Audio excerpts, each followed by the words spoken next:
Assalamualaikum warahmatullahi wabarakatuh. Perkenalkan, nama saya Farah Zahratul Nur. Di sini saya akan menjelaskan sedikit tentang materi sketsa perkembangan studi Al-Quran. Assalamualaikum warahmatullahi wabarakatuh. Perkenalkan, nama saya Farah Zahratul Nur. Di sini saya akan menjelaskan sedikit tentang materi sketsa perkembangan studi Al-Quran. Sebelum itu, saya akan menjelaskan tentang latar belakang. Al-Quran merupakan kitab suci yang berisi petunjuk untuk kehidupan umat manusia di dunia ini. Oleh karena itu, menjadi amat penting bagi kita sebagai umat Islam untuk memahami Al-Quran dengan sebaik-baiknya, sehingga Al-Quran bisa kita pahami dengan benar, lalu kita gunakan sebagai pedoman hidup di dunia ini dengan sebenar-benarnya. Al-Quran terdiri dari 30 juz, 114 surah, 6.666 ayat, 77.439 kosakata, 325.345 huruf, sekaligus sebagai mukjizat yang terbesar di antara mukjizat-mukjizat yang lain. Al-Quran sebagai kitab terakhir dimaksudkan untuk menjadi petunjuk bagi seluruh umat manusia atau hudan linnas sampai akhir zaman nanti. Bab 2 Pembahasan Ilmu Al-Quran. Ilmu Al-Quran adalah seluruh pembahasan yang berhubungan dengan Al-Quranul Majid yang abadi, baik dari segi penyusunannya, pengumpulannya, sistematikanya, perbedaan antara surat Makkiyah dan Madaniyah, pengetahuan tentang nasikh dan mansukh, pembahasan tentang ayat-ayat yang muhkamat dan mutasyabihat, serta pembahasan-pembahasan lain yang berhubungan dengan Al-Quran. Definisi Al-Quran. Al-Quran adalah kalam Allah yang tiada tandingannya, diturunkan kepada Nabi Muhammad SAW, penutup para nabi dan rasul dengan perantaraan malaikat Jibril alaihi salam, dimulai dengan surat Al-Fatihah dan diakhiri dengan surat An-Nas, dan ditulis dalam mushaf yang disampaikan kepada kita secara mutawatir, serta mempelajarinya merupakan suatu ibadah. Nama-nama Al-Quran dan alasan penamaannya. 1. Alasan dinamainya dengan Al-Quran ialah karena banyak kata-kata Al-Quran terdapat dalam ayat, antara lain firman Allah Subhanahu wa Ta'ala dalam surat Qaf. Yang kedua, alasan Al-Quran dinamai dengan Al-Furqan, sebagaimana tertera dalam firman Allah pada surat Al-Furqan. Yang ketiga, alasan Al-Quran dinamai dengan Az-Zikri, sebagaimana tertera dalam Al-Quran surat Al-Hijr. 4. Alasan diberi nama dengan Alkitab, sebagaimana tertera dalam firman Allah Subhanahu wa Ta'ala dalam surat Ad-Dukhan ayat 1-3. Definisi wahyu. Wahyu adalah firman Allah Subhanahu wa Ta'ala yang diturunkan kepada nabi dan rasulnya untuk disebarluaskan kepada umat manusia di muka bumi ini.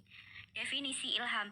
Ilham adalah suatu perasaan emosional yang diyakini oleh jiwa yang karenanya jiwa itu terdorong untuk melakukan yang dikehendakinya oleh dorongan ilham itu, tanpa disertai kesadaran jiwa sendiri dari mana datangnya. Keadaannya hampir sama dengan perasaan lapar, dahaga, sedih, senang, dan sebagainya.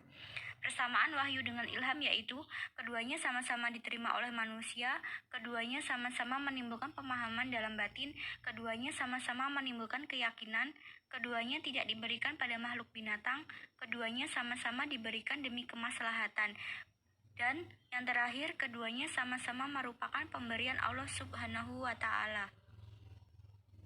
Perbedaan wahyu dengan ilham yaitu wahyu datangnya melalui kehadiran malaikat, sedangkan ilham melalui penghunjaman langsung oleh Allah kepada yang dikehendakinya. Wahyu diterima oleh manusia pilihan Allah yang mengemban tugas kenabian atau kerasulan, sedangkan ilham dapat diterima oleh siapapun, baik pada waktu pintu kenabian belum tertutup maupun setelahnya.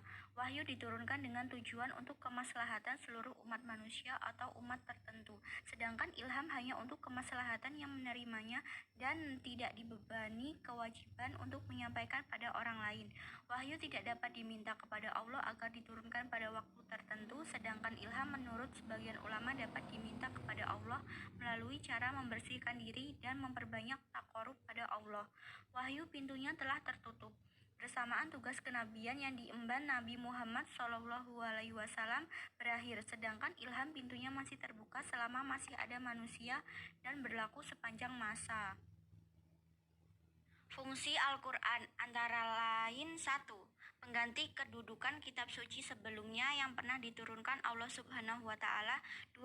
Tuntunan serta hukum untuk menempuh kehidupan. 3. Menjelaskan masalah-masalah yang pernah diperselisihkan oleh umat terdahulu.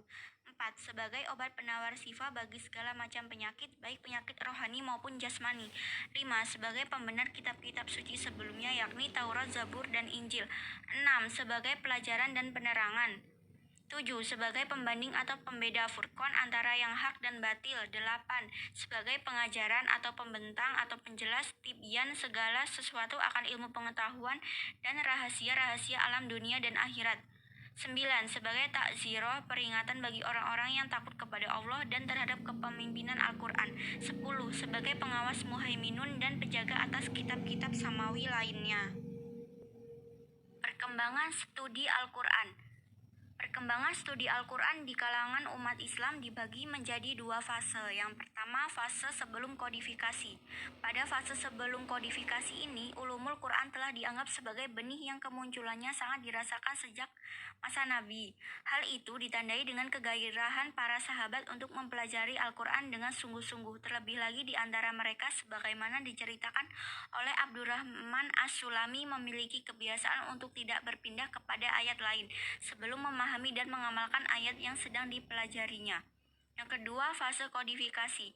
Sebagaimana diketahui, pada fase sebelum kodifikasi, ulumul Quran dan ilmu-ilmu lainnya sebelum dikodifikasikan dalam bentuk kitab atau mushaf. Satu-satunya yang sudah dikodifikasikan pada saat itu hanyalah Al-Quran. Hal itu terus berlangsung sampai ketika Ali bin Abi Thalib memerintahkan Abu al-Aswad untuk menulis nahwu. Perintah Ali inilah yang membuka gerbang pengodifikasian ilmu-ilmu agama dan bahasa Arab.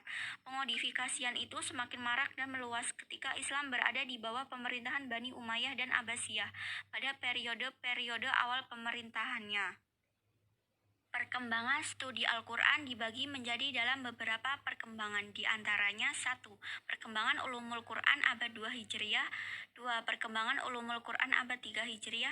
3. Perkembangan ulumul Quran abad 4 Hijriah. 4. Perkembangan ulumul Quran abad 5 Hijriah. 5. Perkembangan ulumul Quran abad 6 Hijriah. 6. Perkembangan ulumul Quran abad 7 Hijriah. 7. Perkembangan ulumul Quran abad 8 Hijriah. 8. Perkembangan abad 9 dan permulaan abad 10. 9. Pengembangan ulumul Quran abad modern.